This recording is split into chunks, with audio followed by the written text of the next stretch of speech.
وَنُقَلِّبُ أَفْئِدَتَهُمْ وَأَبْصَارَهُمْ كَمَا لَمْ يُؤْمِنُوا بِهِ أَوَّلَ مَرَّةٍ وَنَذَرُهُمْ فِي طُغْيَانِهِمْ يَعْمَهُونَ۔ اور ہم ان کے دلوں اور آنکھوں کو الٹ دیں گے تو جیسے یہ اس قرآن پر پہلی دفعہ ایمان نہیں لائے ویسے پھر نہ لائیں گے، اور ان کو چھوڑ دیں گے کہ اپنی سرکشی میں بہکتے رہیں۔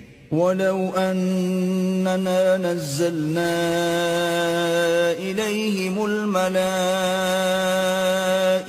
وَكَلَّمَهُمُ الْمَوْتَى وَحَشَرْنَا عَلَيْهِمْ كُلَّ شَيْءٍ قُبُلًا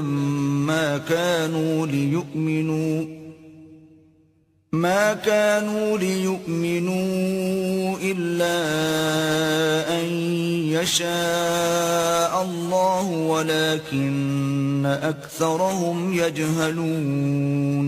اور اگر ہم ان پر فرشتے بھی اتار دیتے اور مردے بھی ان سے گفتگو کرنے لگتے اور ہم سب چیزوں کو ان کے سامنے لاموجود بھی کر دیتے تو بھی یہ ایمان لانے والے نہ تھے، الا ماشاء اللہ، بات یہ ہے کہ یہ اکثر نادان ہیں۔